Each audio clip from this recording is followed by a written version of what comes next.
Today we are here with Dr. Mark Heisig, and he is going to talk with us about exercise after concussions and brain injuries and everything that comes with that. So welcome to the podcast, Dr. Mark. Thank you. Thank you so much for having me. I appreciate being able to chat with you.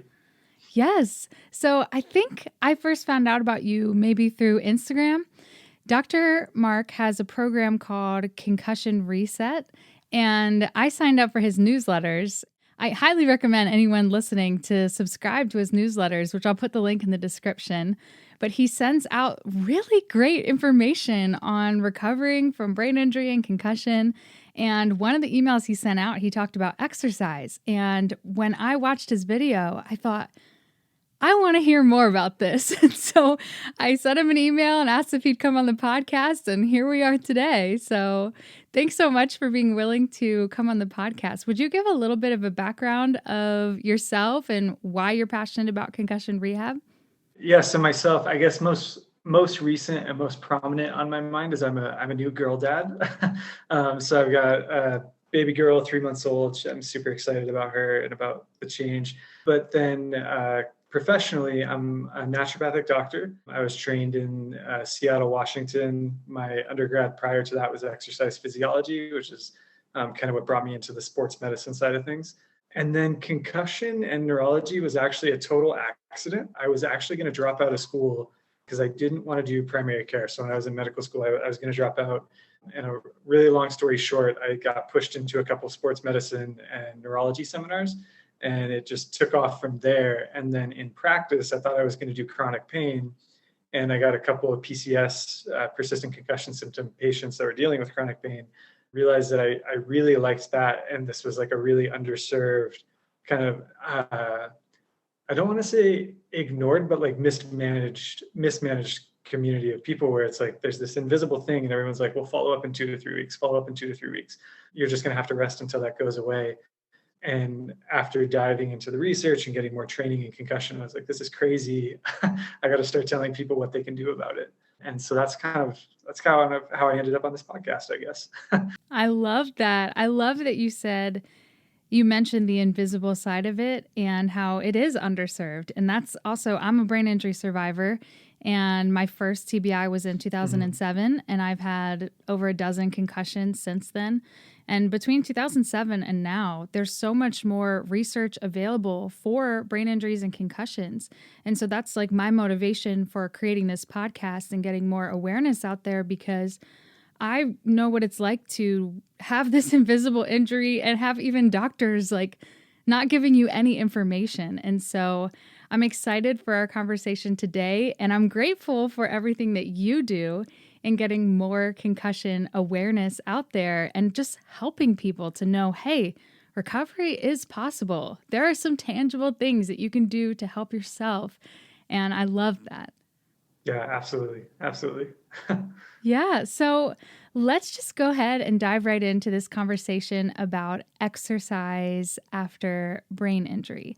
So today I really wanted to focus on kind of two things: exercise intolerance and what that is, and why do people after brain injuries and concussions have trouble exercising and different symptoms that come with that. And then also how to increase movement. What do different types of exercise, how do they affect your brain? How do they affect people who've had concussions and brain injuries? And what are some things to do about it? So we're going to cover all of that. So for those of you listening, buckle up and get ready, because Dr. Mark is an expert in all this, as you can tell. I love that you did your undergrad in exercise science. And so tying that into concussion rehab, I think is really great. So let's just dive right in. What are some challenges with exercise after concussion? There's several ways to think about it. It falls under this umbrella of like altered autonomics. And so for folks who haven't heard the term autonomic or autonomics before, there's two divisions of your nervous system that are autonomic, and you could flip that word and think automatic. It's all the stuff that you don't think about: your heart rate, your digestion, your reproductive function, just everything that's subconscious. And there's a division: the sympathetic, fight or flight, running from a bear, and there's the parasympathetic, rest, digest, recover. And after concussion, we see too much sympathetic, and it alters fuel delivery, it alters blood flow to the brain. And so that's the biggest challenge. People don't know that that's the challenge, but that's the biggest challenge, because you have this sympathetic dominance, this ability to put the foot on the gas, and this trouble getting your foot to the brake, trouble getting that parasympathetic switching, that parasympathetic nervous system to turn on. And so ultimately what that, I don't want to ramble too much or talk too much, but ultimately what that leads to is impaired blood flow, usually in the form of too much blood flow. So it sounds weird to think about that, but your brain tightly regulates its blood flow. You don't want to flood your brain. You don't want to send so much in that you risk like bursting vessels and and doing bad things. So it's tightly regulated by your CO2, by your blood pressure, by activity in the brain. Like, where does the blood even need to go? Where are the active areas of your brain? And then it's all kind of overall regulated by that fight or flight, rest and digest status. And ultimately, after concussion, we tend to see that there's just too much blood flow for the activity level that you're at. So a non-concussed person taking a walk down the street might feel great and it's beautiful weather. The other concussed person walking down the street has to take in the visual information, the vestibular information, and their heart rate starts to go up a little bit. And then the brain just floods with blood. And now you feel pressure, you feel foggy, you feel dizzy, you feel that headache. And that's kind of the big underlying thing behind exercise intolerance, is just this really impaired ability to deliver fuel. That's so well explained. So I hope that made sense. Yeah. I feel like you just described my life as far as how it feels, walking. Yeah, that's kind of just how it happens. Yeah. And it's so hard when you don't know why.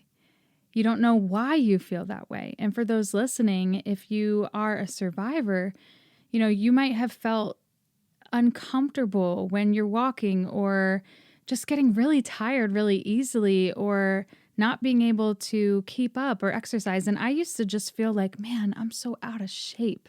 But later I got diagnosed with dysautonomia, and I realized that my autonomic system isn't working right. So my heart starts beating really extra fast, and I feel lightheaded and dizzy. And I didn't realize that wasn't just the feeling of being out of shape. I thought that there was something wrong with me, and I didn't know, like, oh no, that's actually what happens to people who've had concussions and brain injuries. And so you mentioned earlier, when you're walking, you also have to take in that vestibular sensory information as well as the visual information. Do you want to talk a little bit about the relationship between exercise and concussion symptoms? Yeah. So with respect to blood flow, that, like we just talked about, that's going to be a lot of times how people experience, or when people experience, their headaches, their head pressure, they're foggy, they're dizzy.